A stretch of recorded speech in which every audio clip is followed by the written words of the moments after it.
1v1. Hello everyone, and welcome to 1v1 with Boss Rush Games. I'm your host, Celeste Roberts of Nintendo Power Block and Another Zelda podcast. Today, I have the pleasure of interviewing Jesse Douglas, co-founder of Boss Rush Games, co-host of the Boss Rush podcast, contributor on Arsenal X, the Xbox podcast, a musician. Did I leave anything out, Jesse? No, not really. I was worried. I kind of, I'll be, yeah. I mean, I try to be wherever I can be. If I have like a day off or something and a show is being recorded and I can join them, I'll try to. But yeah, that's pretty rare. So, but yeah, you used to be on Pow Block when we did it on the weekends. But like, I just kind of, I'll be honest, I don't get on my Switch as much as I'd like these days, so it really didn't fit for me to still be on that show because I honestly don't have a whole lot to talk about. So I understand. It's hard whenever you get older to find time to sit down and concentrate on a video game. Yeah, and lately, like the kids have like swimming and karate class, and I've actually been just playing the xCloud on my phone while I'm waiting for them to be done. So I've been getting a lot of use out of that lately. So. Oh, that's awesome! Isn't technology great? You can do that on your phone. Yeah, it's been pretty nice. Well, what are some of your earliest memories of video games? I'd love to know what got you into video games, what got you started, maybe what systems or games you remember. Yeah, so actually my grandparents are pretty much are 100% to blame, I guess you could say, for my love of games, because my grandpa he both of them now have passed away, but they like my grandpa was a very big adapter of technology and stuff. So he actually, when I was, I think I was like 4 or 5 when I got my first console. He had gone to some, I don't know if it was just a rummage sale or what it was exactly, but he had went somewhere and he bought just a whole box of all different old school consoles. Like box full of them. Like I think he had like 3 or 4 Ataris in it and a ColecoVision. And so he let me take one of the ColecoVisions or the Ataris and the ColecoVision home for myself. And so I would play on those a lot. And actually, like before I had gotten those, like I have some, vague memories of playing stuff in the arcades. And one of my very first early memories is my sister had to go to a big hospital in one of the bigger cities outside of where we live, to go to the child hospital because she had to get her tonsils removed. Like it was like a emergency thing because it was like blocking her ability to breathe and stuff. They were actually so like inflamed and something was wrong. So she had to go to the hospital, and we stayed at a Ronald McDonald Inn, which usually they're linked to hospitals, and then it gives you kind of a fun place for families to stay. And so there they had a big arcade there that was just absolutely free. You just press start and you could play whatever. And one of my favorite games at that arcade was the Popeye arcade game. And it was one of those where it just like looks like a little table that you sit at, and then it's just a flat surface and a screen on it, and then you look down into the table and you're playing it while you're sitting at it like a regular table. And so I just remember just absolutely loving that game. And then later down the line, when my grandpa gave me those consoles, one of the games that he had for the ColecoVision was that Popeye game, that same one that was the arcade one, which also was on NES and stuff, I believe, as well. But so yeah, so I just played that all the time, and I'm trying to think of some like Pitfall and stuff I played on Atari. Pitfall. I think to this day I will die by my words that that first original Pitfall is still the best Pitfall game ever made. Like, Okay, so you think it's better than the Mayan Adventure for SNES? yeah, I just, it was such a change. Oh yeah. I just didn't like the direction they went with it. There was just something about that very simplistic original version that was just perfect in my opinion. So, yeah, I never really was interested in that newer one. But yeah, like I loved like all those kinds of games during that time, and the ColecoVision was such a weird, console, like, because like the controller was basically like a big phone with like a turning knob on it, and like, you had the all the numbers and stuff like on a phone. And yeah, it was a really interesting, weird, thing to own. And I think my grandpa also had one of the original Pong things, I think, was in that box as well, where it was just the Oh, little dock with the two controllers that would connect to it so you could play each other. wow, that's So really yeah. awesome. So yeah, I got to play a lot of those very, very early, like consoles that really made, kind of got the ball rolling on that kind of stuff being in the house.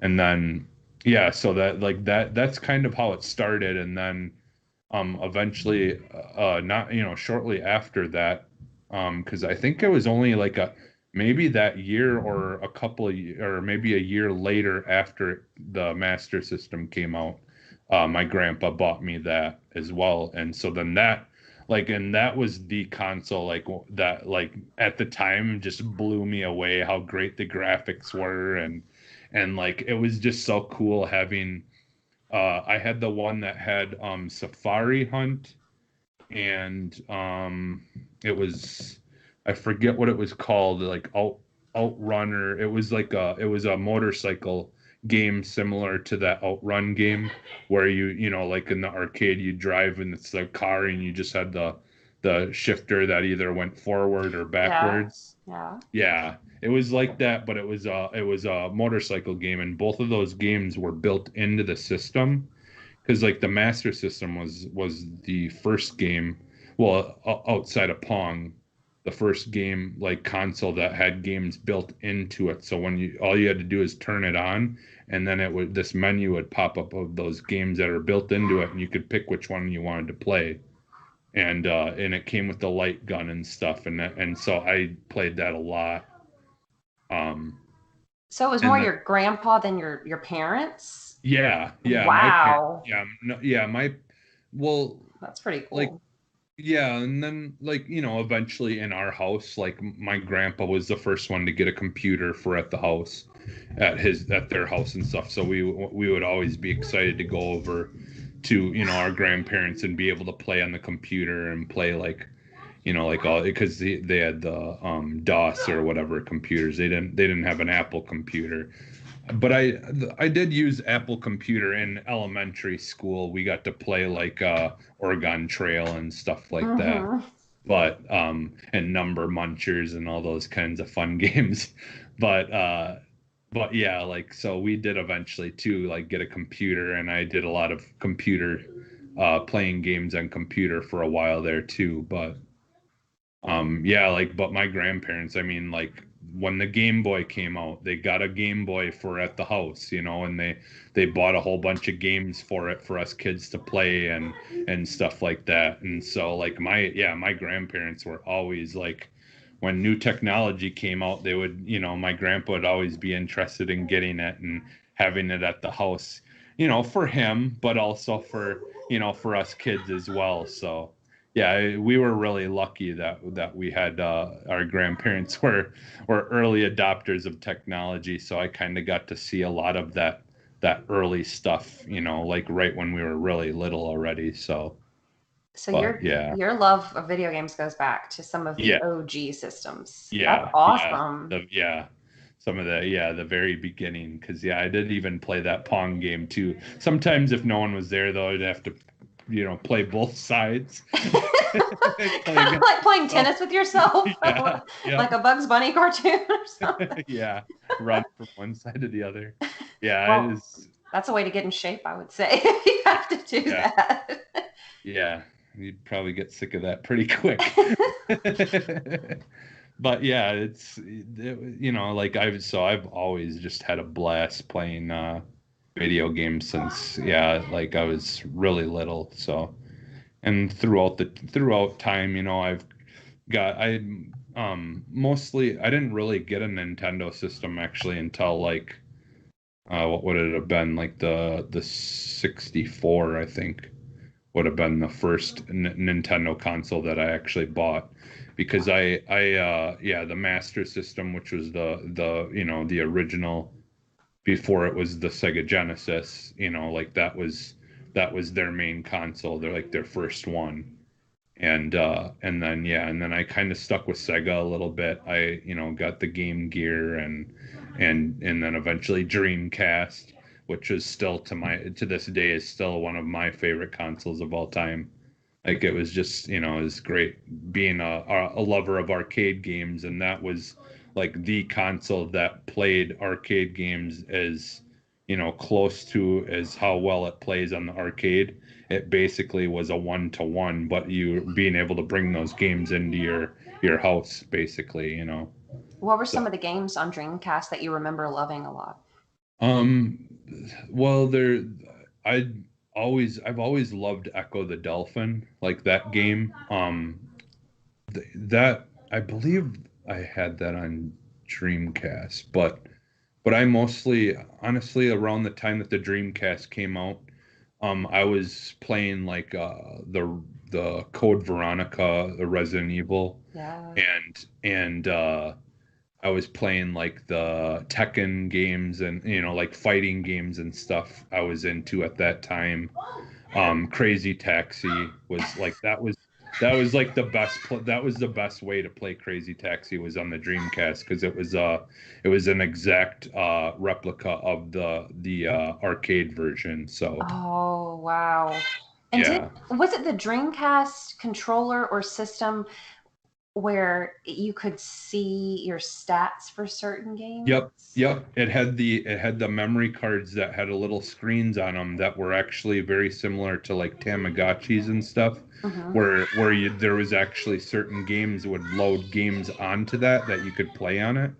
Because when you pulled it out, like when you put it in the controller, all you could see is the screen and the little hole that was in the controller. You could see the screen that was on it, but when you pull it out, it had a little tiny mini D-pad, and then two little gray buttons. And so, like, some games would actually load stuff on there, and some, like, there were like a Tamagotchi type kind of thing where there was a little character thing on there that you had to take care of and things like that. So yeah, Oh. it was cool. Yeah, it was, I just remember like that, like that was such a big deal. Like, that was such a neat, like feature to have, where you make the memory card more than just a piece of plastic you shove in it, to save something, and actually, make it functional itself, was such a neat idea. And of course, the Dreamcast was the first console to actually have a browser on it, so you could actually, surf the internet right from your console. Like to this day, I call the Dreamcast the pre-Xbox, because it was actually Microsoft helped them make that console. Like, they ran a window they made a special version of Windows for that console.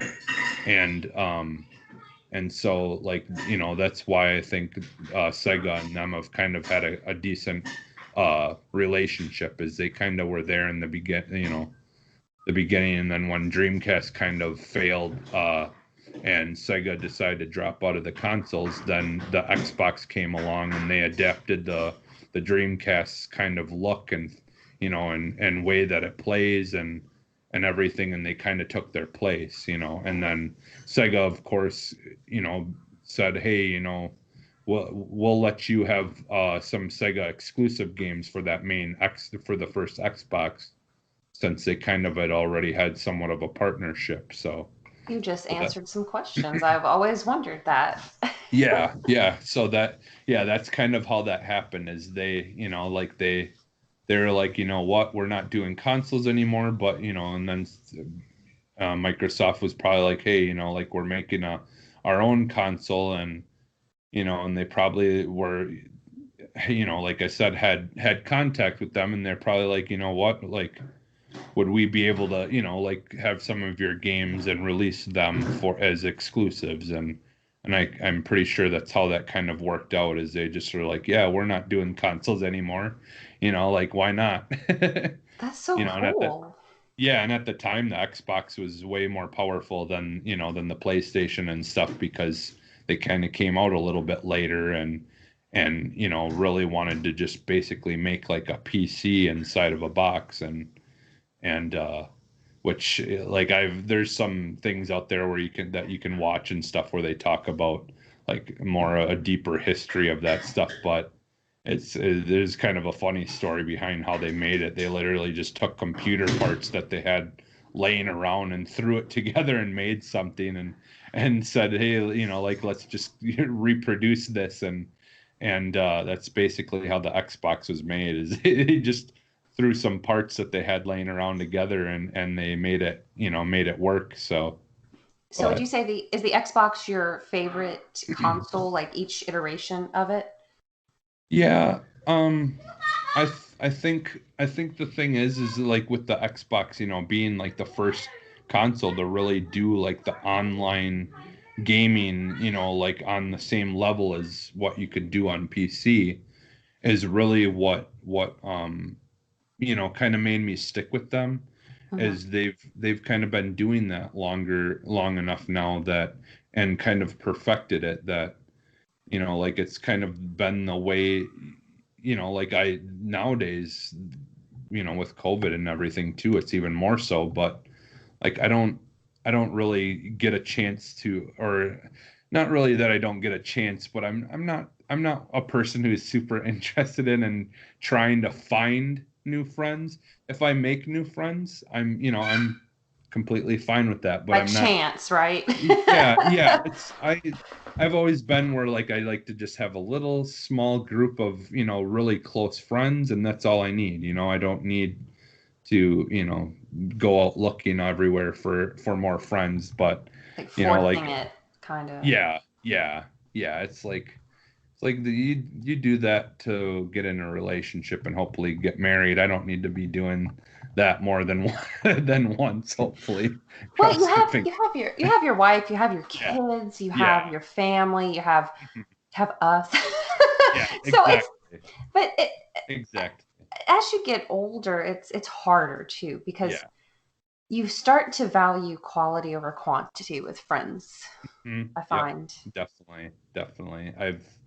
Yeah, because I've had some friends that, like, they're, people that I'm glad that I met, and you create, memories and things like that. But I've also had some friends that it's probably best that I didn't bring that friendship much longer than it was, Hmm. because I not really would have brought me in a good place, or I may have been, into, getting into things that I don't need to be getting into, and things like that. So, like, yeah, it's just nice to have people that, and that kind of similar to you, and you don't need to well, one of the things that's so hard too is, like, when as you get older, and we were just talking about this with my sister today, is she used to live with a bunch of people, and I used to live with them, and we all would hang out. And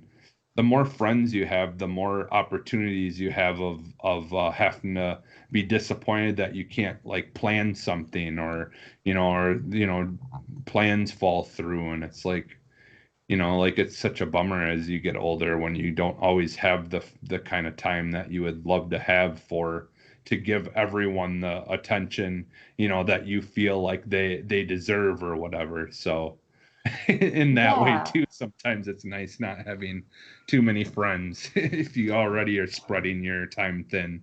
So, Yeah, that's a really really great point that you guys bring up. I know that my best friends that I have in my life are the kind of people where we could go a few weeks without talking just because of life, mhm, but we can pick up mhm. right where we left off. Yep, it's the same with my best friends that I have, that I go and do stuff with.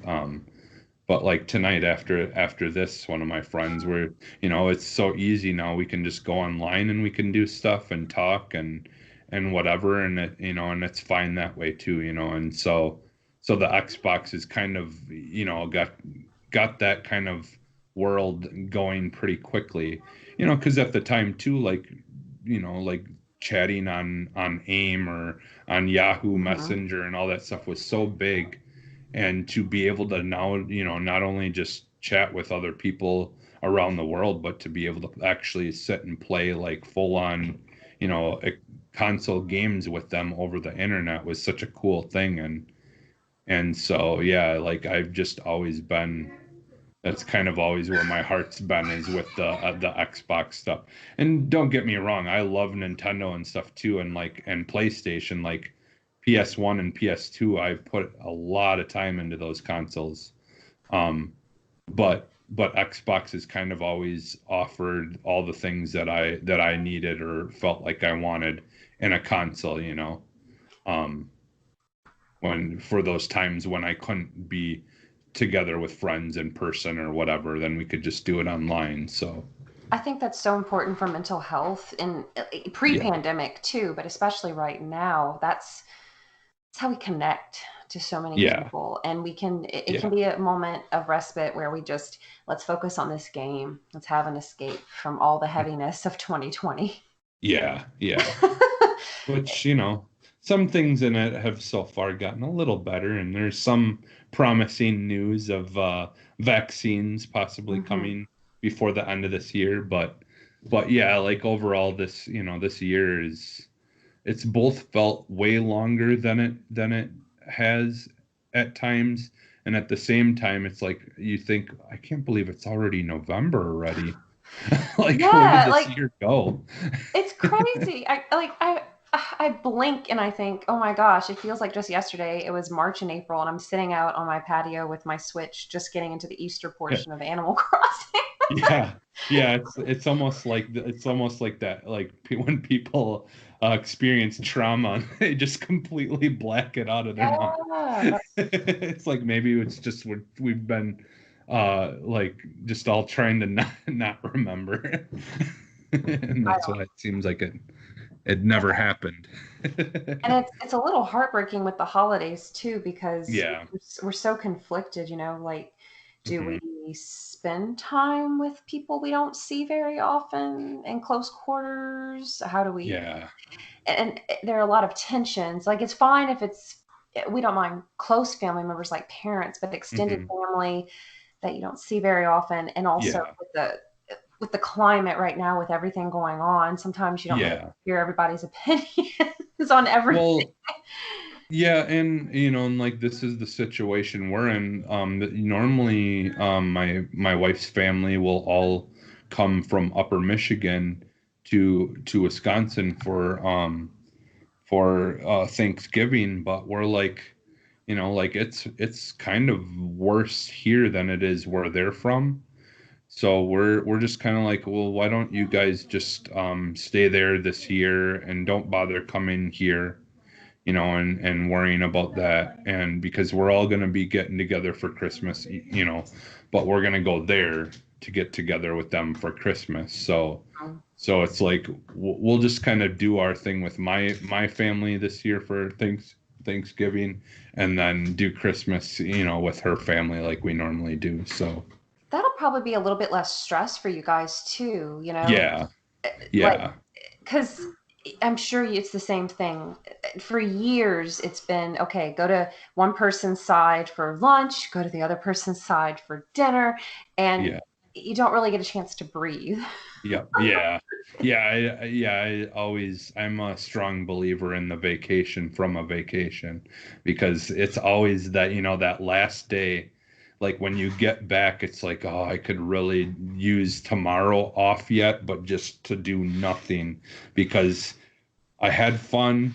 It was a fun time. I'm glad I did that vacation with family, but man, like I'm still it wore me out, and I just need a day to just kind of relax before I go back to work. You're making me think. You say day after vacation. So are you guys big on the Black Friday shopping? I've I wouldn't say I'm like super big on it. I have gone. It's more for the experience, honestly. I a lot of times didn't even have, I'll tell you what, it's the best way to do it. Just if you want the experience but don't want to have to wait in line for 3 hours to pay for something, just go experience it. Plan on not buying anything and like you'll get the best parts of it, the people watching and the it's like, you've been waiting in line for 3 hours? Well, bye. I'm not getting anything, so enjoy all that. Are there any games, regardless of Black Friday deals or anything, are there any games that have either recently come out or that will be coming out very soon that you are interested in getting? Um, yeah, I mean, there's always a bunch on Switch, but my problem is I do a lot of waiting for games to go on sale, but unfortunately that doesn't always happen with Nintendo games. Because like I really, really want to. I've never played Pikmin 3. But I like Pikmin is my personal favorite franchise of Nintendo's. It's that and Zelda. Like Hmm. Pikmin and Zelda for me are like my absolute favorite like franchises of Nintendo. Like I'll never forget getting that first Pikmin. I was just so in love with it like instantly. Such a great game. And it's just, it's so like it was basic and and like just very, obviously family friendly and but at the same time it was just so much fun and just goofy and like I feel like the Rabbids kind of thing is kind of similar to it in some ways, but yeah, I never got to play the third one. I did play the first and the second one, but yeah, so I want to get that. I was glad that it was coming to Switch, but right now I just don't have the extra money, and Christmas is, less than or like a month away now almost. And so it's like, yeah, I don't really want to be spending too much money right now. It all adds You up. know, yeah, and leave options for people when they ask what I want for Christmas. I can be like this or that, so Are you but are yeah. you big on in the indie games or digital downloads on the Switch? Yeah, I do like try to go. I haven't recently, just because I'm afraid to look and because I don't want to spend money, but I absolutely love going on their deal section and like sometimes you find some really, really good indie games for like $3 on sale or something. And like you get surprised at how good something is, but like yeah, like the Switch though is definitely like my indie machine. Like if there's a really, really good indie game, it's most likely on the Switch, and that's a lot of times the best place to play it. Like, Gulf Story is one of the best, and I think they're making a second one to that now. Wow. So yeah, Gulf Story is an amazing game, or like I mean Dead Cells I have on Xbox, but that's a game that I would like to eventually own on Switch. I feel like I would play it more there. Hmm. Um, yeah, things like that. I just feel like the Switch is like just perfect for, and there's just some games that you're like, yeah, that's a Switch game, and no, that one I'd rather have on Xbox or whatever. And So yeah, I definitely love the Switch. I just wish they would bring back the Wii Sports stuff for it, because that would just, in my opinion, if they had that, they would have everything that anyone could ever need. Did you Because guys? I loved the bowling game. Oh, well, I have good news for you. Do you guys have the Clubhouse games? Yes. Okay, so they do have bowling on there. Yeah.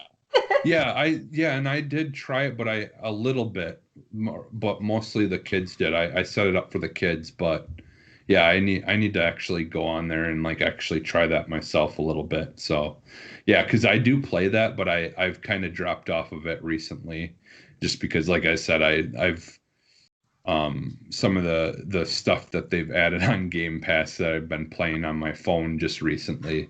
So that's kind of been eating up my handheld time. So, What have you been playing on but Game Pass recently? I've been playing the Gears Tactics, Okay. which is, so that was the one that's kind of um like a Diablo, or well, not Diablo. It's more like Mario Rabbids, but only in the Gears of War world, basically. So like you're moving your characters into position and then doing your moves to go through your turn, and then they go and do their turn, kind of thing. Hmm. A tactical, turn-based game. And that game's a lot of fun. It's really, or especially like that's a game that, like, if they could make it work, I would love to see them put that on the Switch, because it would be perfect for a Switch. But so yeah, I've been playing like that, and then also I've been playing some like Watch Dogs and stuff like that, and on my Xbox. And so like games like that, a lot of them I'm trying not to get too far into them, because I want to finish them on the Series X once I get one. But yeah, there's just been a couple of games recently like that have come out that I just caught my eye, and I've just kind of been spending some time on. Is that But the I do. Legion? Xbox Watch Dogs Legion? That's Yeah, the one you want to yeah, came out? yeah, where you kind of you can recruit anyone that you see walking around. That Yeah. would be amazing. Yeah, well, it's funny because like I'm actually not even playing the story really, because like I said, I want to wait, and because that's one of the games that the Series X upgrade gives it like really really good 4K graphics, but then it also does the ray tracing at 4K at 60 frames. Whoa. And so it's like I've seen some video of people playing it, and it's like, you're in London. So you're like you're kind of getting to go to all the places that are in London and stuff. And then with the ray tracing, any windows or anything on buildings will reflect the world into them. Like you can, walk up to the windows and stuff, and it just kind of see the reflection of everything in the windows and stuff. So it just looks amazing. Can you And imagine it's the details? My gosh. yeah, it's ray tracing, I honestly think, is one of the most needed like steps in, like, in making games worlds feel more alive and more realistic, instead of walking up to a car window in a game and just seeing like that gray, like almost see-through, but it's just like gray, kind of nothing in it, Hmm. like, and going from that to just being able to look into it and then see the world behind you just reflected in it, is just, it's just an amazing leap, as far as making games look good. So They're beautiful. I yeah, I can't get over it. Like we go from talking about the systems you mentioned earlier to this. yeah, it's crazy. And like, like even trying to go back to some of those now, it's just like, man, like these games are super hard, but there's like nothing to them. They like you play games now, and games seem so much more complex, but at the same time they're still easier than those original things that we used to play. Oh It's gosh. funny, how it's like as things, you'd think that as well, and I mean there are people who do make games that are super hard, like, From Software and stuff with the the what are they called, Dark Souls and stuff. But it's like you'd think as technology gets better and better that the games would be harder and harder, but it's still those earlier games. I think some of those earlier games are still way harder than anything that we have today. So Oh it's gosh. it's interesting. Because you have to be so precise with those games where Yeah, newer yeah, games have a little leeway like in real life. yeah, yeah. But this leads to another question that I'm sure a lot of listeners are curious about. So you've talked about your love of games, you talked about Hmm. your history with video games and your personality and friends. So that brings us to podcasting, Jesse. I would love to know what got you into podcasting. What made you wake up one day and think, I want to talk about video games and I want to do it with friends? What was the impetus for all of this? Well, and we'll talk about this a little bit more after, but like, like with music and everything, I've always been into music. And when I was younger in elementary school, I had the cassette player, that the Walkman that had the little, radio tuner on it and stuff. And so sometimes I would listen to the morning talk shows on there on the bus in the morning, stuff that I probably shouldn't have been listening to. It probably wasn't old enough to be. Although at the same time, I was also listening to like the TLC's first album, which is probably something an elementary school kid doesn't need to be listening to either. That But crazy, sexy, cool. yeah, yeah, The red one with their faces. yep, Yeah. yep, yeah, yeah. And so I'd be listening to that kind of stuff. But so yeah, I would listen to the radio, and then as I got older, didn't really, like I started listening to more music and didn't really care about like the talk shows and stuff as I got older. And then like within the last like 15 years or whatever, 10 years or so, I started like just kind of like liking, I found a radio station locally that was playing this talk show that and the show is called the Free Beer and Hot Wings Show. And I just kind of fell in love with that. And I was like, oh man, these guys are funny. These guys are hilarious.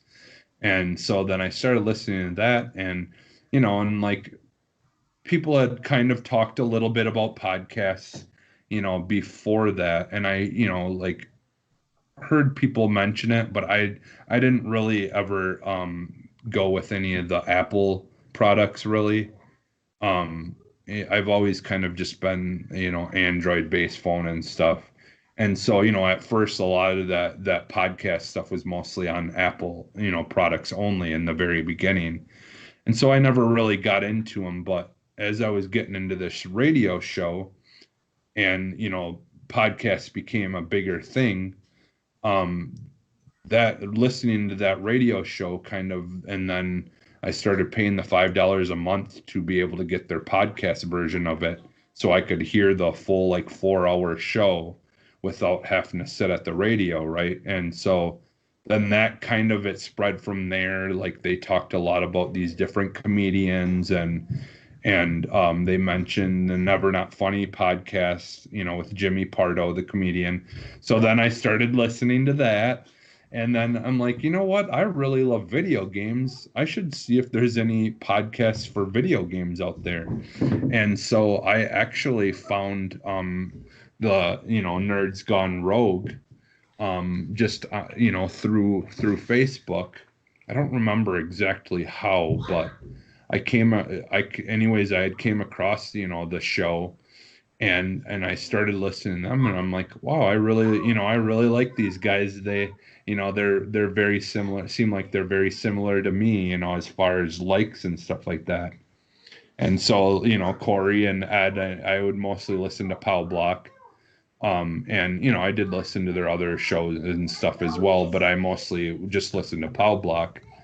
Um, And so then it kind of started from there, and I started messaging in to the guys and stuff, and kind of being active in the community. And then eventually Corey, and Ed like approached me because I was like started chatting with them kind of in Facebook and stuff like that, and eventually they're like, hey, like, would you be interested in joining us or whatever, and doing a podcast? And I'm like, oh, I don't know.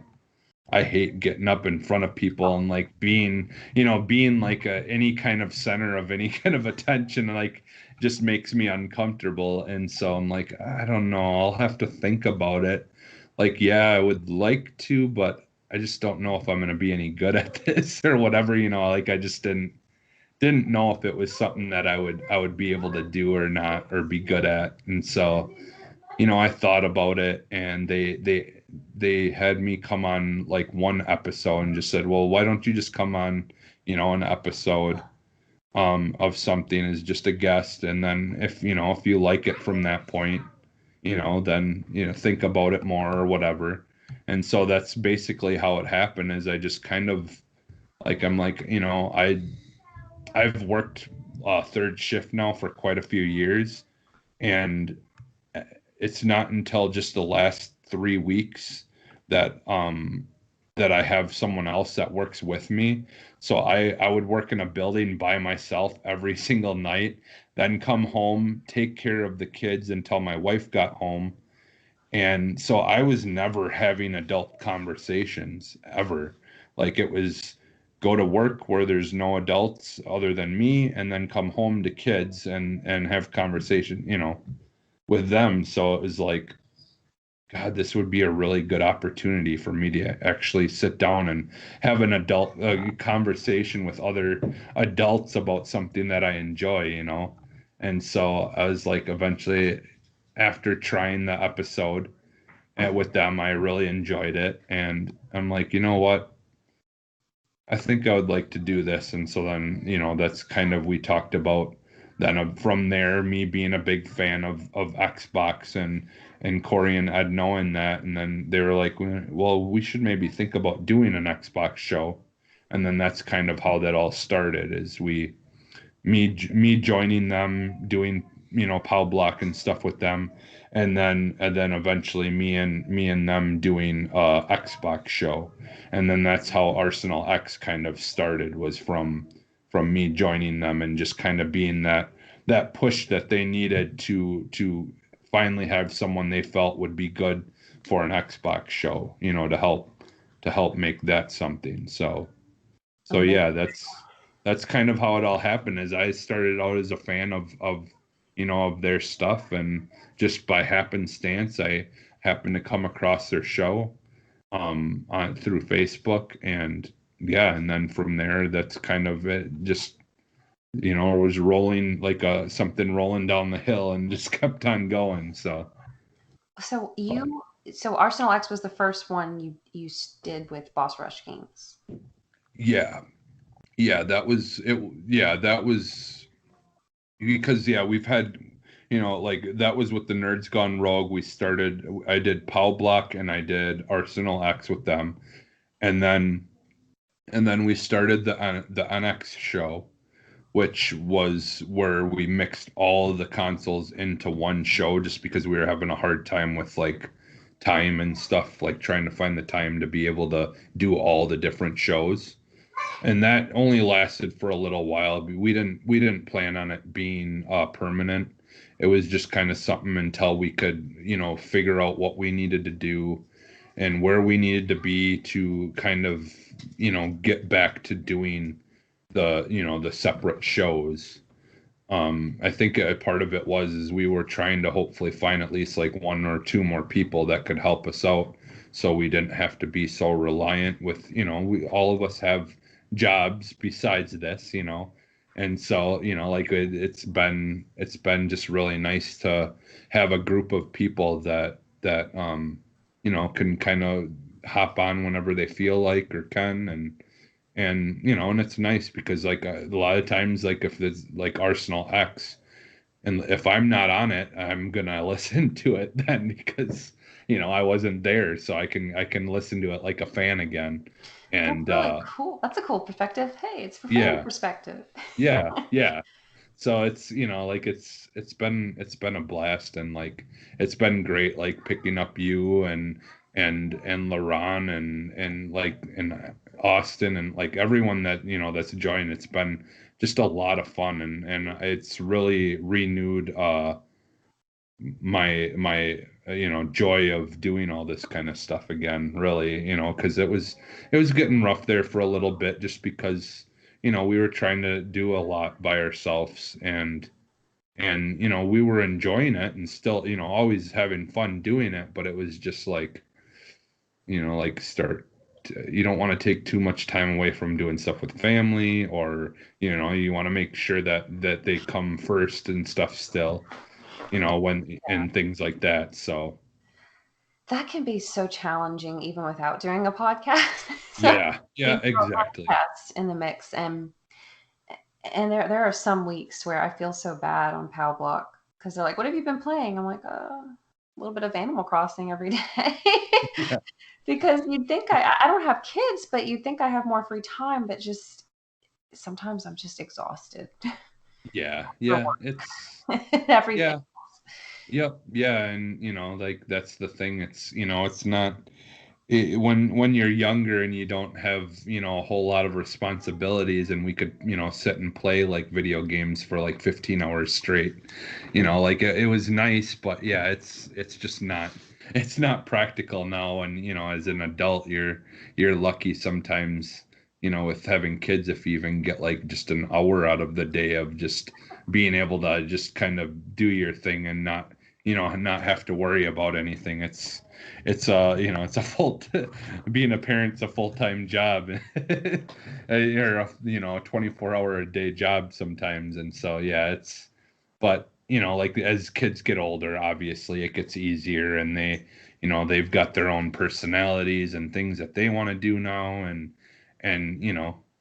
I'm both of my kids are have their interests in video games, and like what they like to play and stuff. They like the Hello Neighbor and stuff like that, all those kind of fun games like that. So and it's fun to be able to play with them as well, and do stuff with them. And uh like my wife, she's used to be into video games a little bit more, like again, like when it was just she had a little bit more free time before being a parent and stuff like that. um and so like she likes to jump on and play with the kids and play with us and stuff. We'll play Mario Kart. That's her favorite. She always loved Mario Kart, so, and Oh, Mario Party. So you know, so video games just bring families so close together. hmm and like it's surprisingly, even when they're not trying to, I do think the games are very good at teaching you something as well, motor skills for one, but like just being able to process things maybe, or like giving you a different perspective of things, or helping, like Nintendo games do a very good job of helping kind of show people's ability to kind of have an imagination, and things like that. So eh, I think I pick video games like over TV shows or something for kids any day. Like I just think there's so much more to be learned from video games than from TV shows. But They're kind of like virtual storybooks. Like you can read yeah. to kids, which is a very important Hmm. skill and Yeah. ability. But in addition to reading, let them play video games, and Yep. it's like a story come to life. Yeah, and speaking of me and my wife, like one of the things that like our relationship moved fairly quickly because it was just such a perfect match, for Oh, us. Like, like we both like absolutely love horror movies, and we both like have the same sense of humor, about things, and just like when we started dating, we both came out of a really, really awful, just kind of going nowhere relationship that we were just so glad to be done with, kind of thing. And like, like some people talk, and I do believe in this, like a lot of times people come out of a relationship and you're afraid that when you start something too soon that it's just like a rebound type thing. But I feel like we were both like just so ready to actually look for someone that we wanted to, like settle down with. We both were just like in that past relationship, we were just so over that it just was not about that.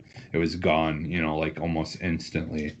And so, yeah, so we our love of like horror movies and stuff and all that brought us together in believe it or not pretty quickly. And so now our kids are showing interest in like horror movies and stuff, our oldest at least so far. Our daughter is still kind of, we're trying to be wait with that because she gets scared a little too easy yet. So but our son is just definitely, he's into the horror movies and stuff, like, and he wants to see stuff, but we kind of make sure that it's not too much yet. But I bought the other day, I bought the Scary Stories book franchise that we grew up as with as kids, that like was almost, there's a whole documentary I believe on Netflix or Amazon or something about that book series, but it was like almost banned from schools because they thought it was too scary for kids and all this. Well, I ended up getting the full series of that, and I for the kids. And my son is, I think he's already read through the first two of the three books already. Like he is just, the other day he started reading it and he didn't want to put it down. Every time he got a chance, he would pick it up and he wanted to read them all. So And yeah. that's amazing to me because you say it was possibly banned, and or wanted they some people wanted it to be banned in some schools. And when you look at some of the fairy tales, they're the origins, not the Disney versions, Yeah, yeah, pretty terrifying. yeah, yeah, yeah, and even like like simple like songs London, the London Bridge is falling down, and all those kinds of like nursery rhymes and stuff like that are based around some pretty horrible things. So, you Yeah. know, Hey, I let mean, some things that didn't really happen, and but I mean, even like Hansel and Gretel, like, oh, I mean, like, there's just so many terrifying things that we read and watched, animated movies of as children, that we didn't realize just how morbid and like crazy those stories were. But there's some crazy stuff. I wish I could think of it right now, but I can't. There was something like one of the Disney movies. I had learned something about the origins of the like the actual story, like the original one, and it's like made into a Disney movie. But like reading about it, it was like, holy cow, is that morbid? Like I can't remember. I know I had talked about it with Corey or something. I just said fun fact, and I'm like, did you know da da da da? And it's like, I can't believe that this, but I can't remember what it was now. But The Little Mermaid's pretty morbid. The real Hans Christian Andersen version is pretty yeah, morbid. Oh God. yeah, yeah, there, yeah. I can't remember which one it was, but yeah, I want to say like maybe it was the Beauty and the Beast one was two or something. I don't remember, but yeah, it's crazy. Like as we grow up and we find out like more about things, which could there is like as a kid, like speaking of like things that you learn as you get older, that like I as a kid I was always obsessed with like Native American culture and stuff like that.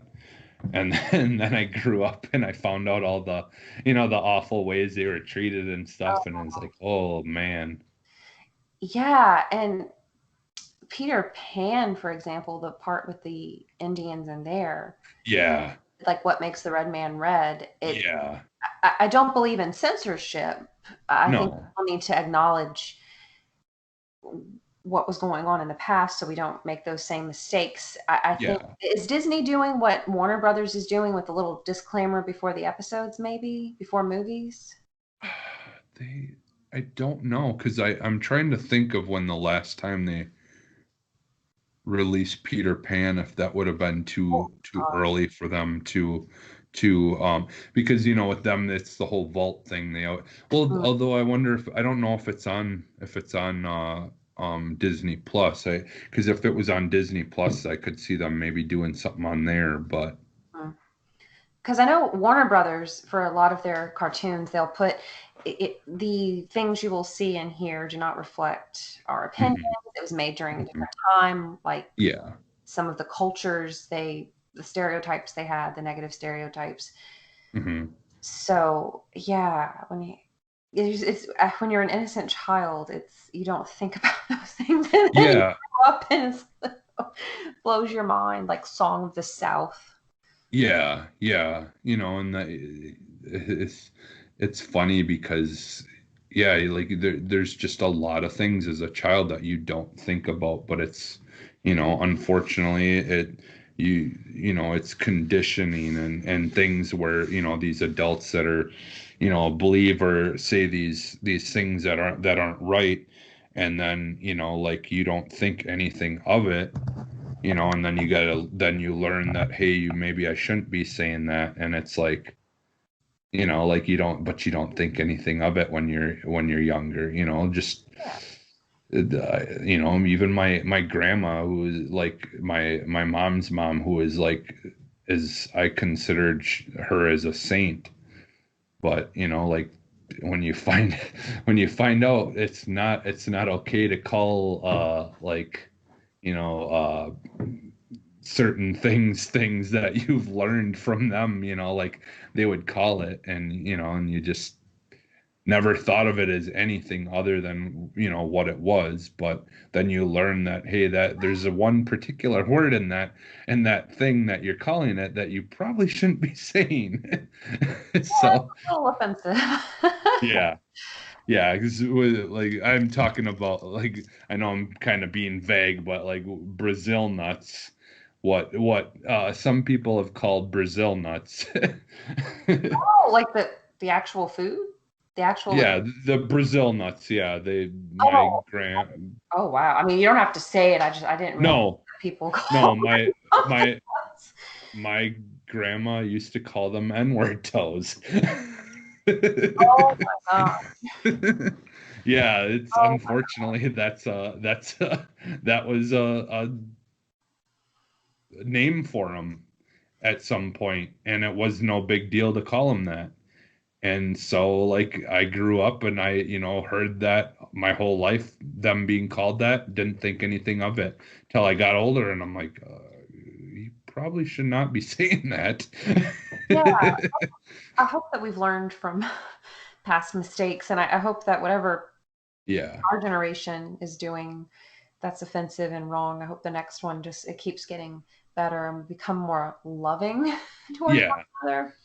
Well, and like, I've it's a really tough situation because, again, like, I don't want to censor certain people, like, obviously, if someone is African American and they say that word, it's fine, but at the same time, it's like, it kind of sucks that word exists at all, because like, I can't listen to rap music or whatever with potentially my kids hearing that word. And I understand, all I got to do is be a parent and say, hey, like, it's like, you'll understand as you get older, that's a word that we should never say, and it's very offensive and it's hurtful, and it's like, the very meaning of it is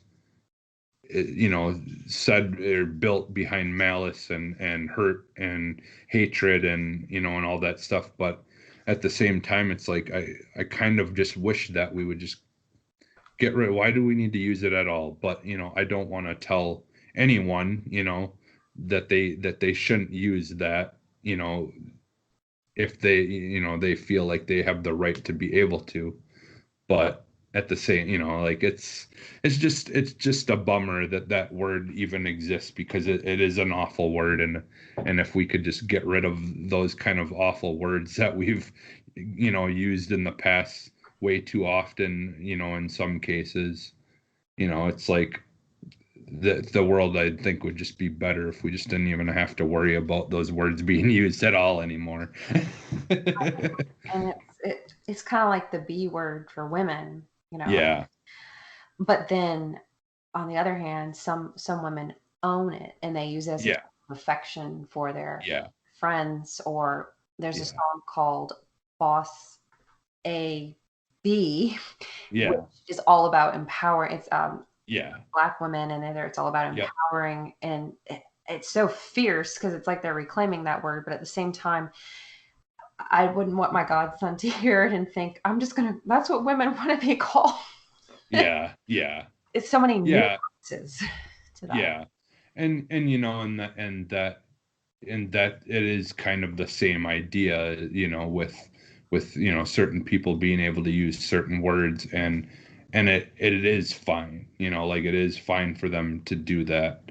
But at the same time, you just I, I mean, you want to have the conversation either way with your kids about things, and the past, and hoping that they, learn from it and stuff like that. But at the same time, it's like sometimes you just like, they're still just kids. I wish I didn't have to,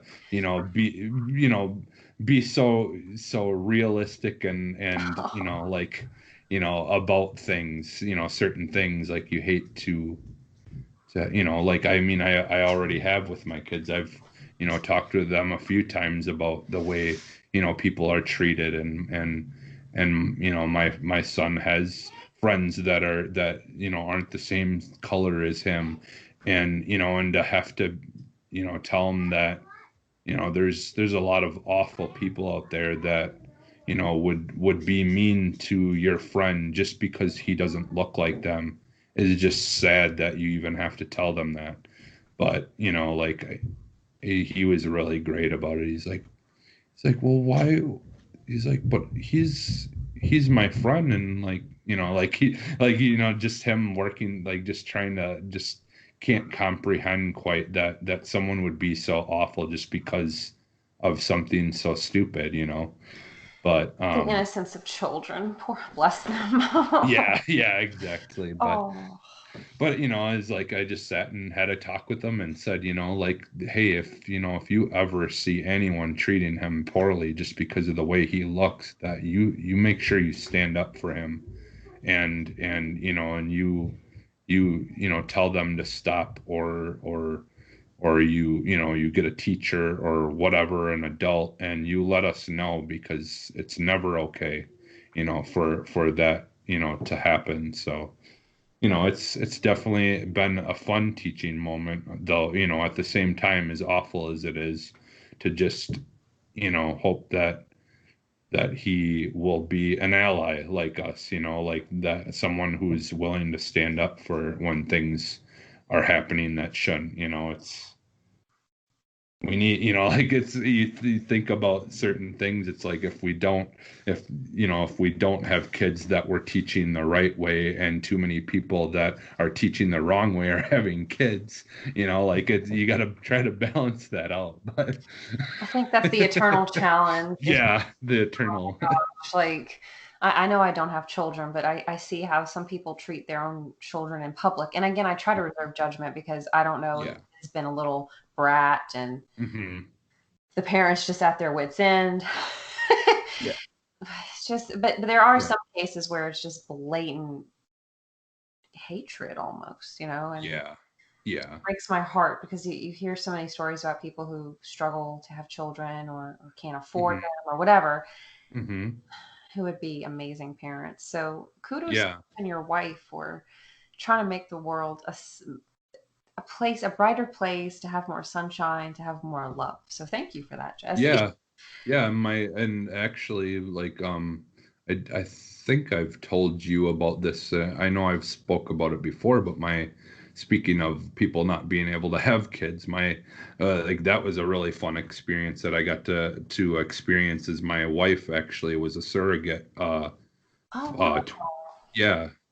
So, we got to experience that, and we helped a couple out who like the girl that we helped out, she had a daughter, but like she literally was like deathly ill, like the whole entire, like, 9 months or whatever. Like she was bedridden, like she was just completely sick for just months upon months, and it got to the point of where I think it was like life threatening as well. And so they really wanted to have another kid, but she just couldn't go through that again, possibly.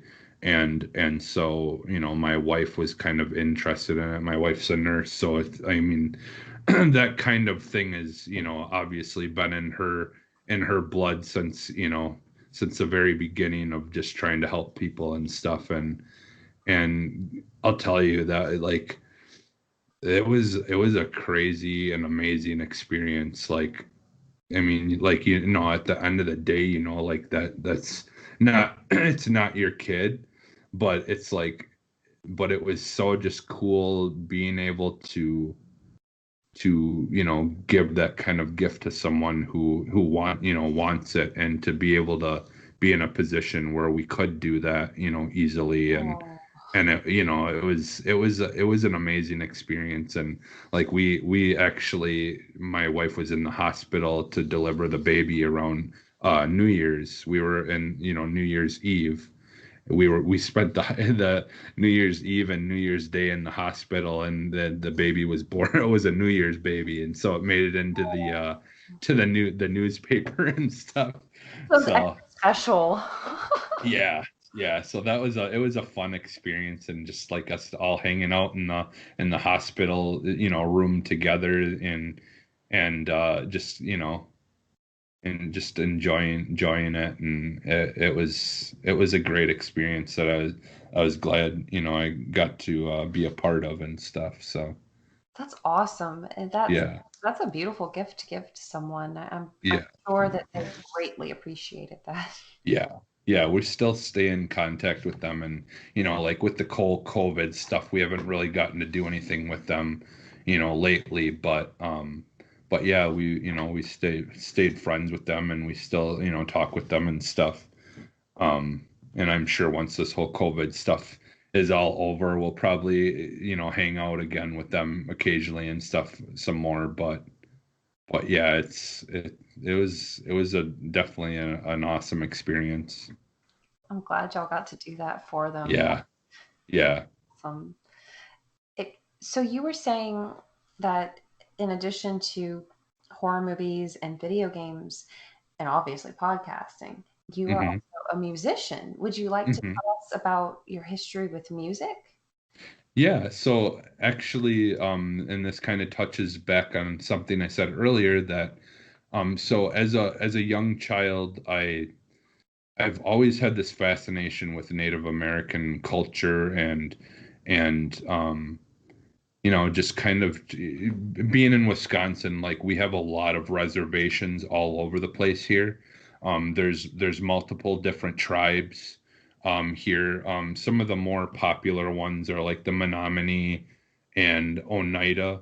Oneida, the Oneida Indians uh, have a big casino in Green Bay.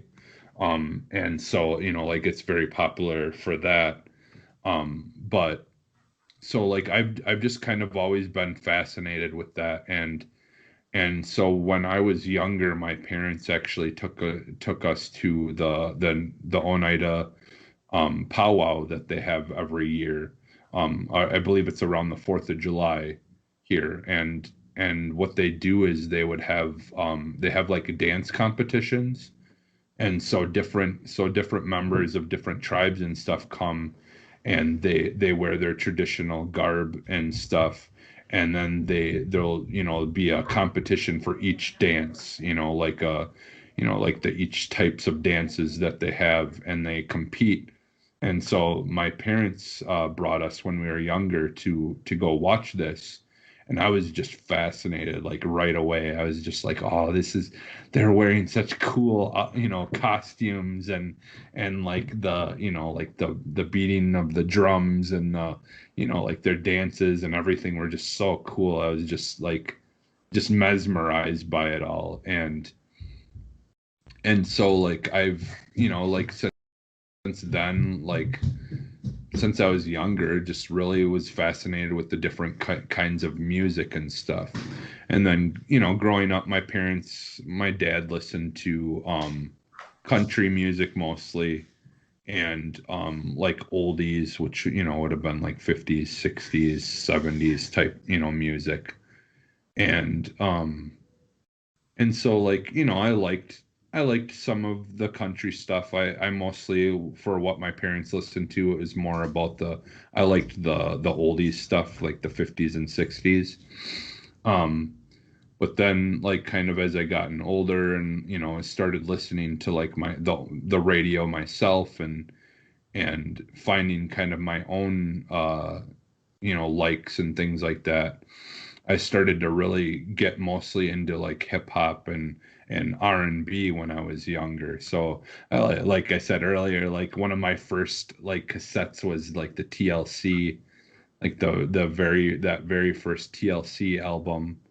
Um, and like I was listening to things um well, Mariah Carey and stuff like that, but like I liked Paula Abdul a lot when I was younger, and and uh and believe it or not, I remember me and my sister being excited because my mom was gonna buy us the New Kids on the Block live pay-per-view.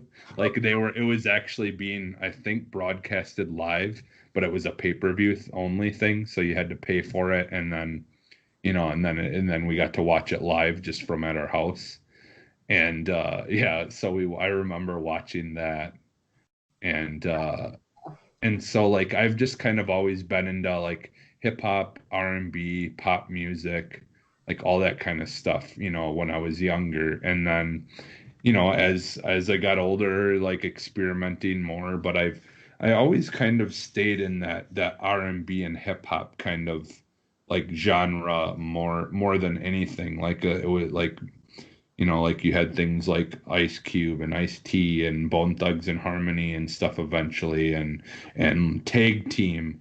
I had their single on cassette tape around the same time that I bought the TLC, the Whoop There It Is Mm-hmm. song, and Sir Mix-a-Lot, and all these kinds of, all that kind of stuff. And Beastie Boys, and so like I kind of stayed into that stuff. And what's really weird is then I eventually, like pretty early on, started getting into like more like dance type, like techno-y kind of music. But I had found this band, Prodigy, Mm-hmm. and they kind of like, it was like they took the whole hip hop thing that I really liked, but then they mixed like guitars and, like other stuff that like I, didn't really pay too much attention to. Like I really never got into rock and roll and stuff like that fairly early, other than like, Beatles, things like that, and more of the 80s or the 50s and 60s stuff. Really, like I never really liked Elvis or any of that kind of stuff. I never really got into. um but so like it was funny because like here comes this band Prodigy, who kind of introduced me to more like dance musics versus like, and had like rock and roll kind of stuff to it as well, or more like what would be considered like almost punk.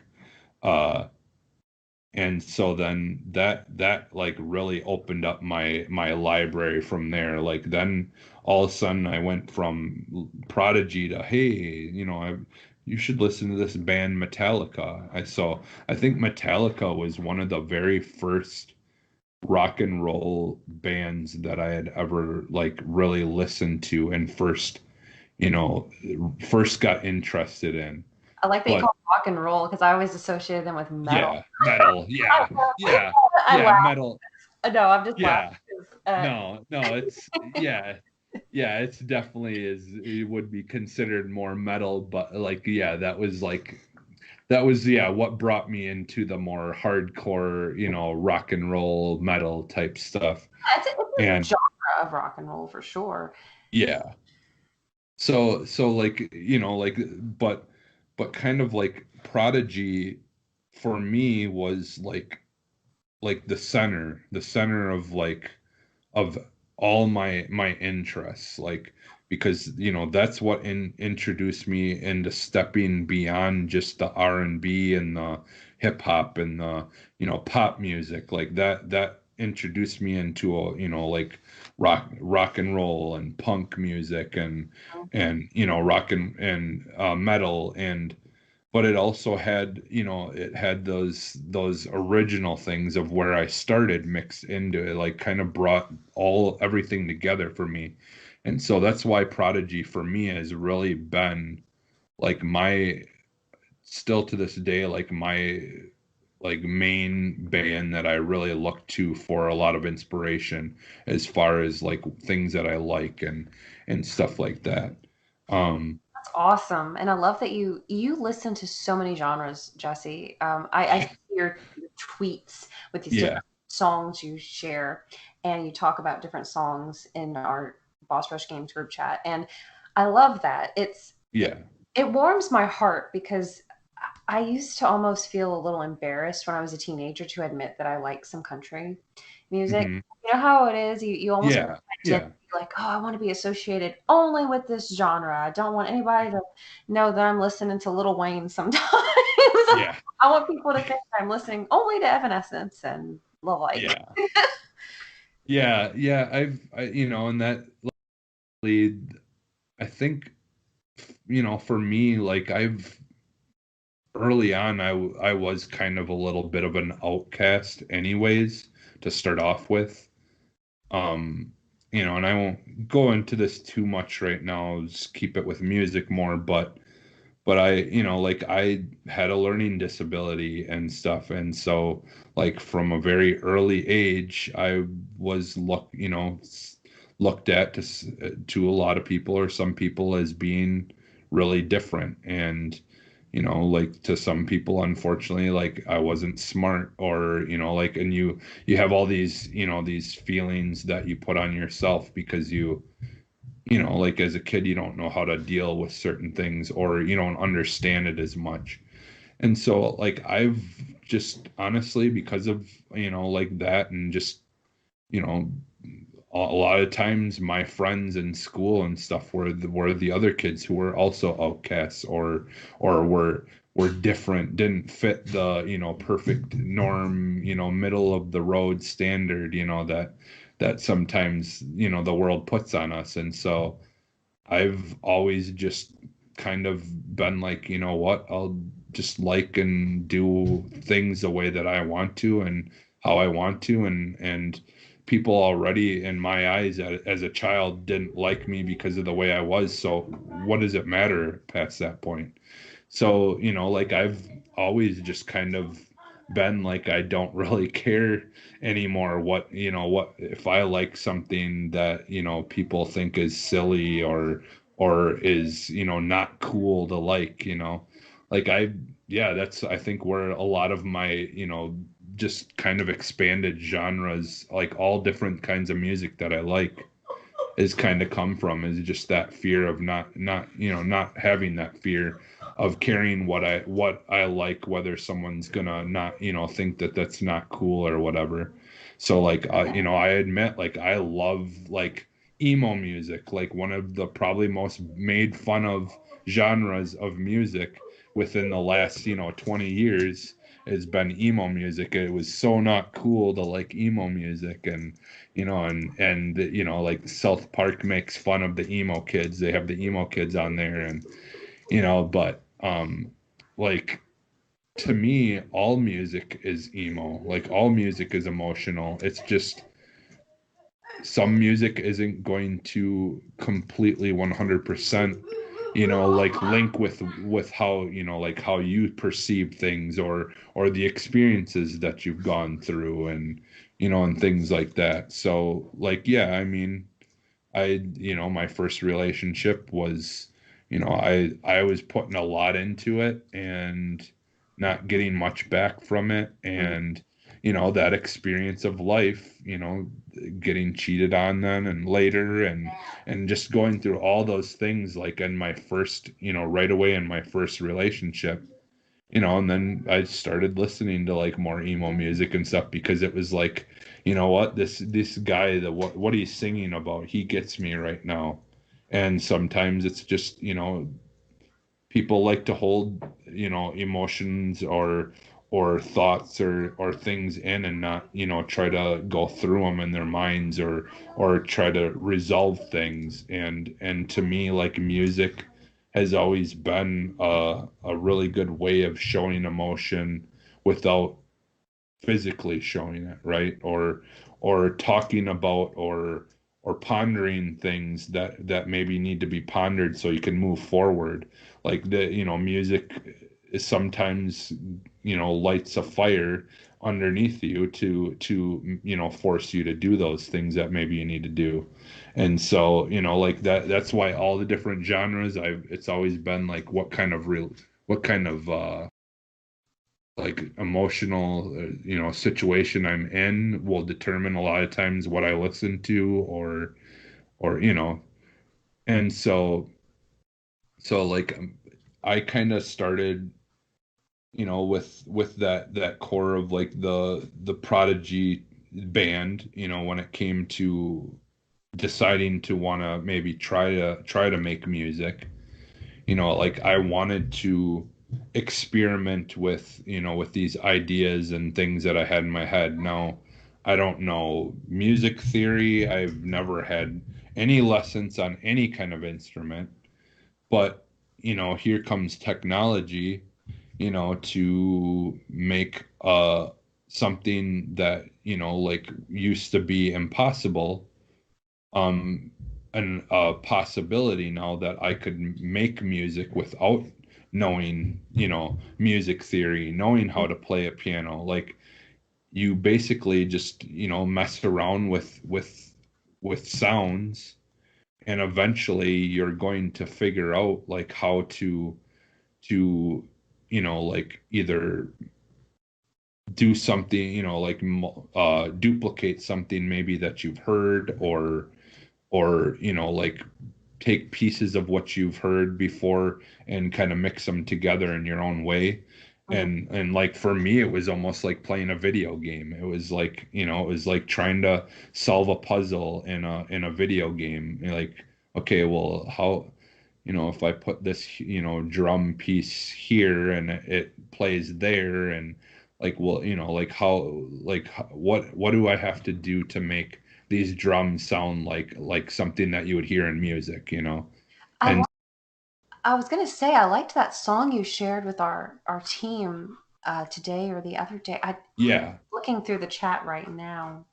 yeah, that's something, yeah, newer that I'm working on. And it's, yeah, I mean, I started on this program that's called Fruity Loops, and people who are somewhat familiar with any kind of like audio type editing and stuff like that probably know, have heard of it before or whatever.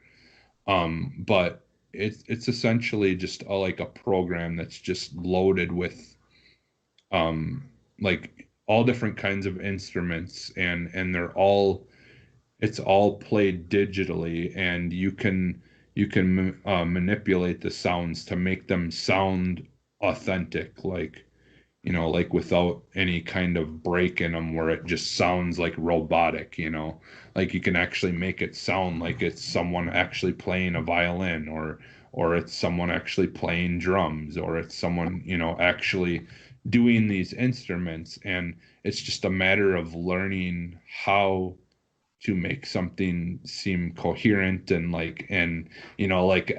put together right. And so I've been screwing around with this program since high school pretty much.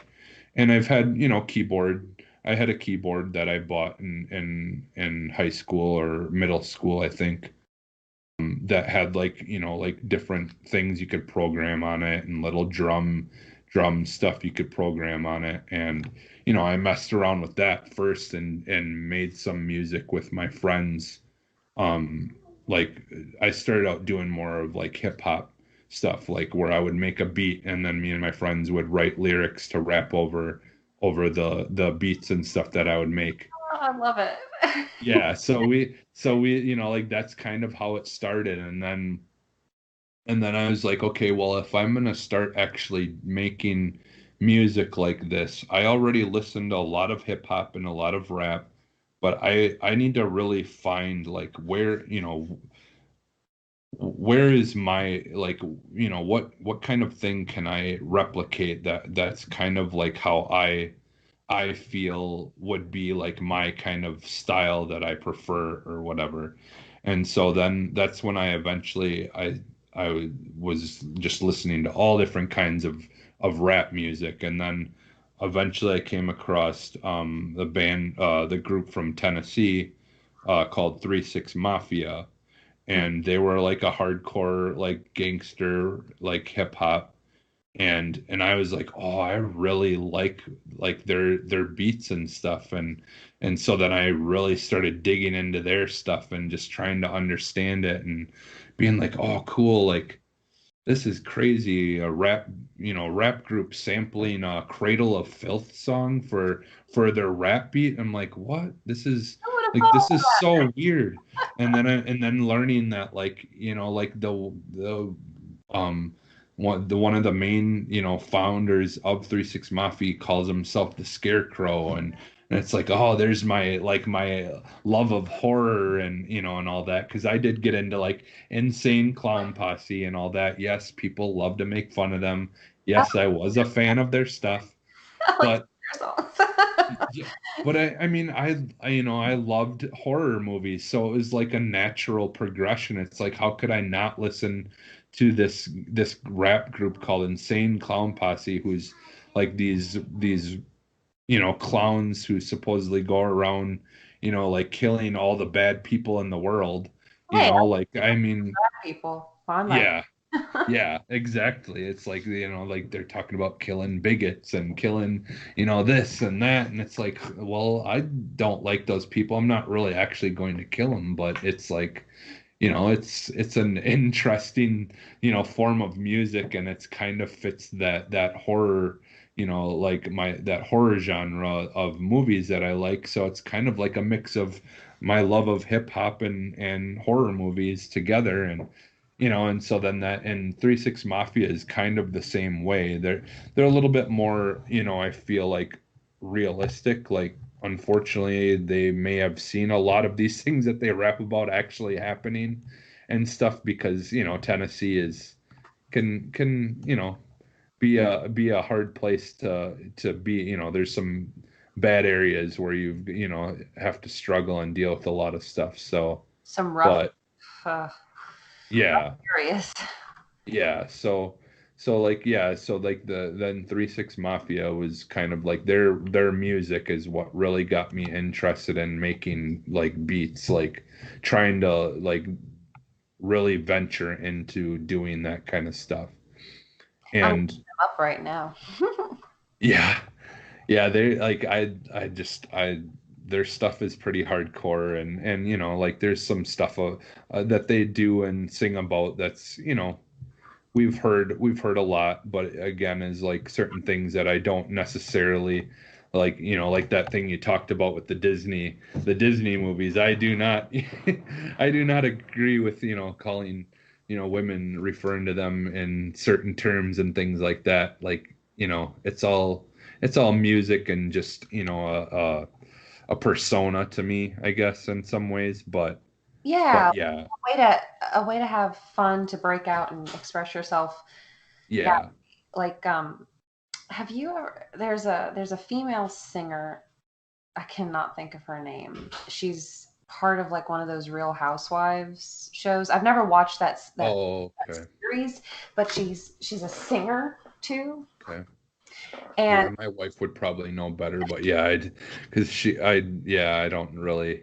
I cannot think of her name, but her persona is not, people like what they like. I don't care. It's not Yeah, something I'm particularly attracted to go yeah. out of my way. But she did a TED talk, and that I was like, what? She's on a TED talk, and you're saying about personas and just expressing yourself. And she said that she's been married to these wealthy men and always felt that her identity was just as a housewife, and whatever her persona is as the singer is her way to try something different and act, basically. Yeah, Kind of like, I don't think that Katy Perry goes around in a cupcake costume 24/7. yeah, yeah. Yeah, and like, and like Britney Spears doesn't really actually want to be a slave, like like there's like I mean obviously there's a hidden context to some of that, but at the same time like, it's also a persona like, like like if you as you get older, there's things that you're interested in and under the right circumstances or with like those kinds of things are fine, but it's like that's not it's not so like people adult talk people talk about like this type of person who will watch pornography and think that that's how women want to be treated or and it's just not true. No. It's a persona, it's a form of expression, but it's not to be taken so seriously or factual as being factual. So It's a fantasy. And yeah, think about romance novels and erotica. For yeah, what yeah. I went to a writers conference, and Sandra Brown was there, and she's known for her romance novels. And I had never read any of her novels, but I was like, let me go. She's apparently a famous author. Let me go sit in on her talk. She was Hmm. like the meekest, sweetest lady in the world. And she said at one of her conferences, a man raised his hand and said, "Where do you get all your ideas from?" And it was her husband. She was messing with her in the audience. So, but yeah, like I think the author of 50 Shades of Grey, if you look at her, she's Hmm. not someone like a dominatrix type person. Yeah. Hmm. She's writing these dirty books. But you're right. Yeah. I think we all have different levels of our personalities and identities. I think that's really important. I get really worried whenever people let themselves fall victim to, oh, I'm just a spouse, I'm just a parent, I'm just Hmm. whatever my occupation is. It's Hmm. you express yourself with video games, with music, with Hmm. love for your family, with your job. You're not just Jesse this worker. You're Jesse the Hmm. podcaster. You're Jesse the Xbox fan. Jesse the dad. Jesse the husband. Hmm. You're Jesse the food lover. Whatever it is. Yeah. Yeah. Yeah. Yeah. And yeah, I think that's the thing is sometimes people just take certain things a little too seriously and that kind of goes into another aspect of one of my, parts of my personality um is like I absolutely love comedy. And for me, sometimes the more offensive it is, the more I enjoy it. Do you like And, Anthony Jeff? like, what was that? Would you like Anthony Jeselnik? Yeah, yeah, Oh, that's funny. well, I love like George Carlin was one of my favorite. I luckily got to see him before he passed away. He came into our town here, a couple of years, or I think it was like 2 years before he passed away. And I was lucky to get to see him, and I was literally the front row, like I was right at the edge of the stage, and Oh, just looking up at, just like I'm like, I know I've heard every single joke he just said tonight, but man, I got to see him, you that's a know? different energy to see someone live. Yeah. And so like, I love like him, or I love um like, well, like I said, Jimmy Pardo, or like some of these comedians that are very, very offensive, like say offensive things, but I like that, like there's this, situation where people can joke about something that is actually pains them, or is hurtful to them, but sometimes you got to laugh things off, and try to, not take things so personal and stuff like that. And like that's what that offensive comedy is that's these people have had to deal with some really, really hard things in their life, and so they make fun of it because that's the only way they know how to get over it, and try to understand, that it's not, you need to stop, taking this so seriously, and just joke about it, and say, and kind of throw it in people's faces and say, F you for thinking this about me, or being awful to me, because I'm gonna joke about it and I'm gonna laugh about it. And so, say what you want. It's not gonna hurt my feelings, because, Yeah. it's a joke, and so like it's like a more offensive comedy. I just understand it. I understand that, these things they're joking about are something very hurtful that they've probably had to deal with in the past. And this is them just letting everyone know that they don't care. Like that, so it's, like that that's how I feel about, like certain things. Is it's like, we've got to stand up, for people, and make sure that these hurtful things don't happen. But at the same time, when someone is joking about it, chances are that they know exactly what it feels like to have to deal with that thing. They're not joking and laughing at it like it's like, like ha ha, like these people had to go through this thing. It's like they've lived it, and they know that those jokes that they're saying are them, like being able to finally laugh about, laugh something off that they had to deal with. So I love like it. comedy is great. Like I just, yeah, just comedy in general, like from, I've loved like Leslie Nielsen movies. Like me and Ed are going to talk about Airplane That what soon. I was reviewing last night. I saw his tweets, his commentary. Yeah, he was talking about, but me and him, yeah, are gonna do a an optional opinion, I believe, and talk about it, I like that. and review it. And I like, my favorite Leslie Nielsen movie is still Wrongfully Accused. It's so good. Like I love Airplane, but that one's really good, and like all the Naked Gun movies and stuff too are great. But No, which actually started out as a TV show. really? Yeah, that's where those movies actually spawned off of, I believe, was that they made like a little tiny, like couple episode TV show, and then I believe it ended up turning into a Really? movies. Yeah. That's Is that's amazing. I didn't know that. It yeah, it's isn't OJ Simpson in one of them? yeah. Really? Yeah. Yeah, he's in, I think he's in the first two, or maybe the last two. I don't remember, because God, I know there's three movies.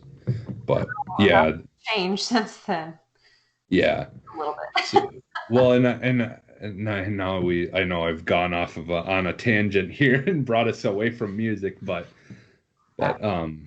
yeah, like so like like things like my music and stuff has really been influenced though by all those things that I like, like comedy and my love of sci-fi and horror and just like all these kinds of things mixed with, things that I've heard growing up and things that I hear now, and you get inspiration. And I've just kind of lately, I wish I had more time to work on music, just being able to sit. But again, it's really hard when you have kids to just be able to sit quietly somewhere and just sit and just pay attention to just one thing. And so like I a lot of times though, because the program version that I have, which has been a lifesaver, is on my phone. So Mm-hmm. literally any music that I've made has been all just made right on my phone, like nothing more than that. It's just my phone, and I can do anything and everything I want right from my phone to make the music. And so if I feel inspired by something, I can just throw an idea. If I have an idea in my head, I can just lay it down in the program and then just work from there or whatever.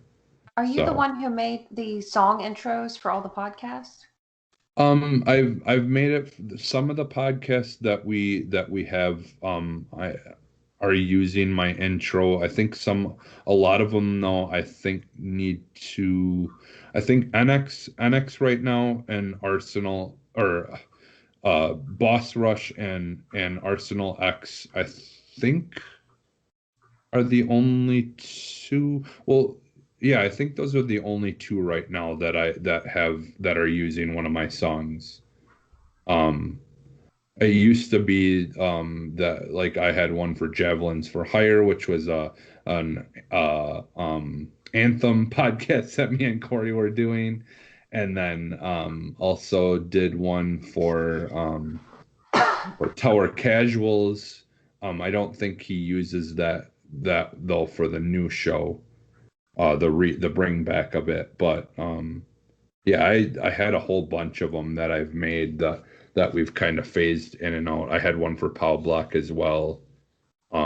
But like I've kind of wanted to go and make some different stuff for those, kind of starting anew and kind of try to make something different for those. So been trying to get to it when I can, but sometimes I just feel inspired and it's like I got to write something down. It may not be anything to do with like, any of the show intro stuff, but it's just like I got to get this down and like try to figure something out with this. And that's kind of what that thing that I sent recently in our chat, that was kind of just something where I just was, all of a sudden I felt like inspired to do something, and I just kind of started it. And it was a really basic version of it when I first sent it to Ed, but then I added on it the other day, and then I sent it to, shared it for everyone because there's a little bit more to it. But yeah, it just kind of, that's how my music is, just like whenever I feel inspired, or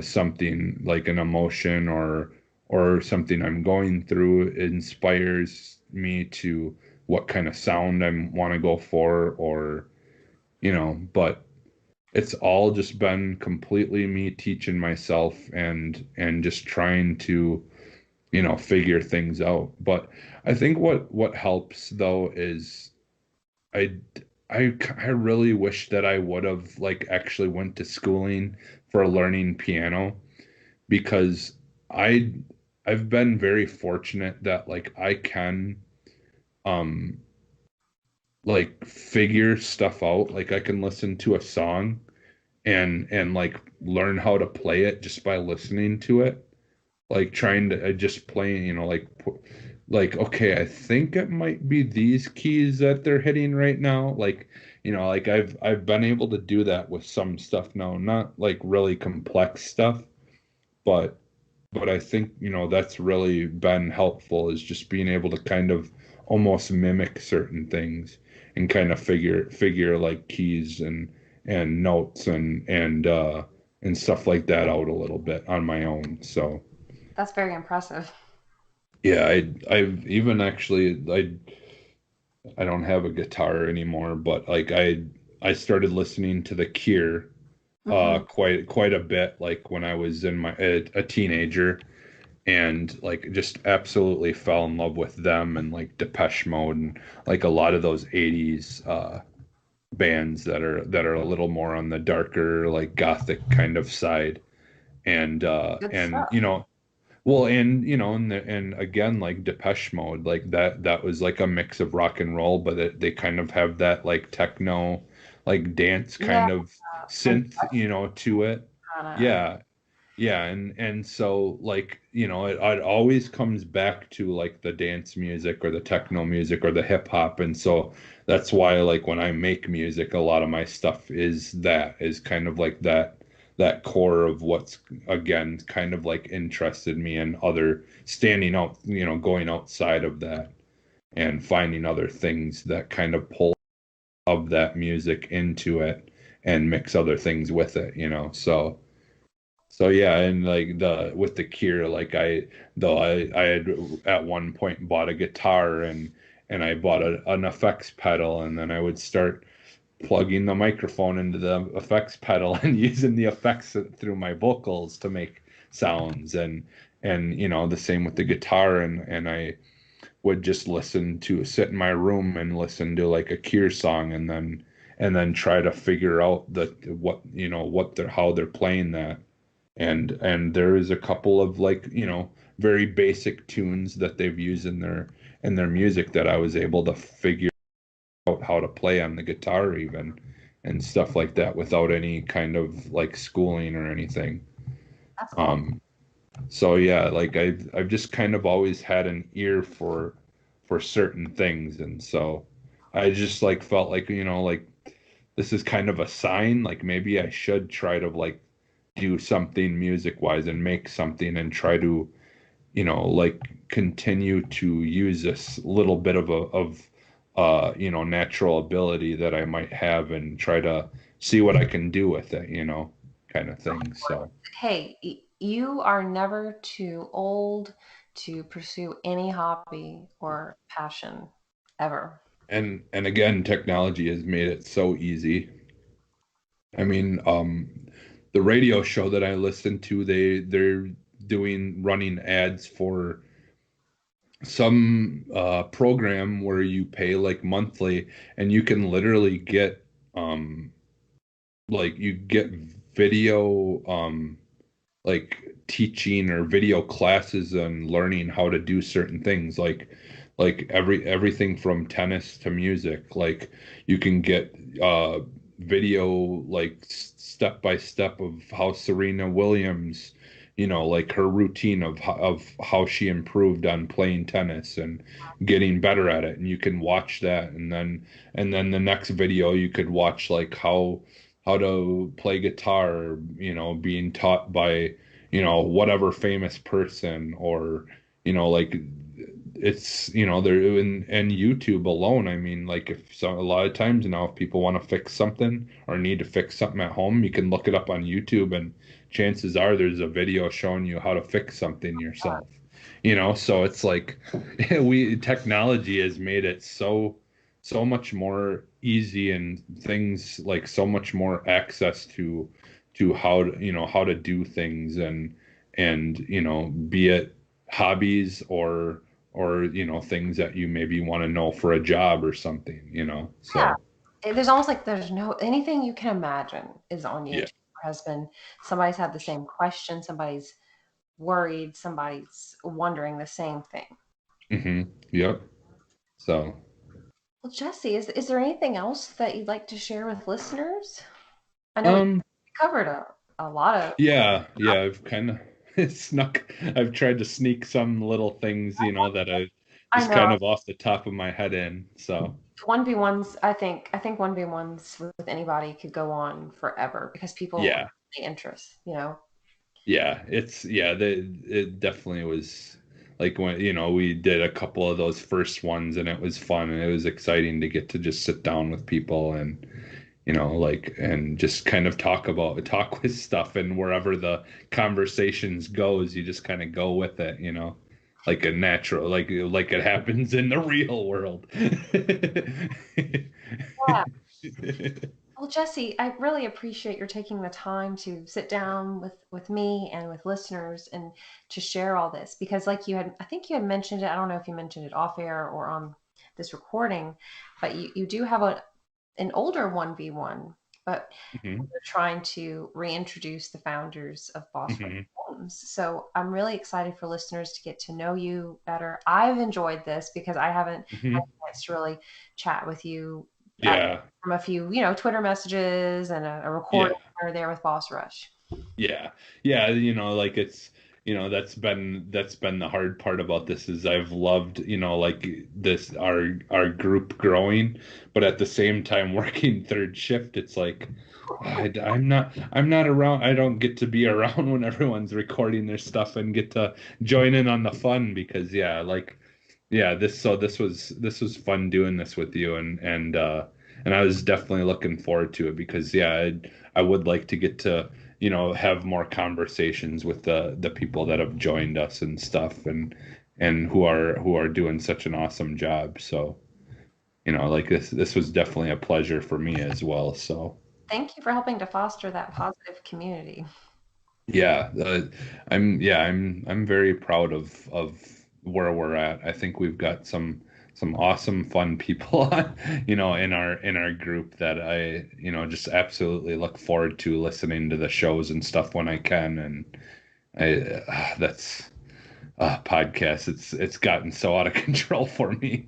It's like 40. I think I have like 40 podcasts on my podcast player that I that I will jump between, and so I get so overwhelmed sometimes because I'm like, I really want to listen to this, but I also really want to listen to this. God, I wish there was more time in the day. I know what you mean. Like, oh my gosh, could I have more ears somehow? Yeah, yeah. Well, Jesse, where can people find you if they'd like to follow you? You can find me on Twitter, on Xbox, on SoundCloud, on there's a new place that I actually put my album that I made in the past up called The Intervention. It's a story basically told through music without any I mean there's clips. I've taken audio clips from movies or shows or whatever is kind of like things that are mixed into the music, but there's no like actual lyrics.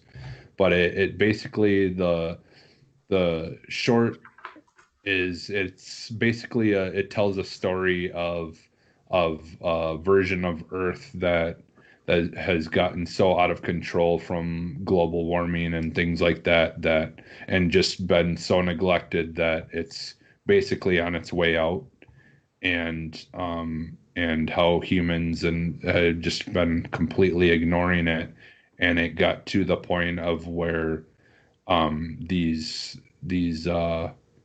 extraterrestrials or whatever, aliens Mhm. from outer space that I call the keepers, have decided that they had to intervene and have an intervention and stop things from getting worse and it's kind of a whole sci-fi thing, but like the titles of the between the titles of the songs and kind of the sound and feel of each song is kind of different and kind of the best I could like tried to capture some form of feeling or emotion in the music. And so that you can actually download it. There's a new place. It's called soundclick.com Hmm. and you can go there and it should be for free. I think there is like options that I can actually make it if I wanted to. I can make it where people have to pay to download my album, but um that's kind of my first one. It's not really what I'm doing this for to try to make any money. Um so I just left it where it's free and then I think like if you want to you can donate or whatever money. You can choose how much you want to pay for it. I don't really expect anyone to pay for it. I'd rather they just listen to it and get feedback. So yeah, and it's Phantom NXS on all those things. So basically almost anywhere you can find me as Phantom NXS. Okay, great. That's really easy to remember.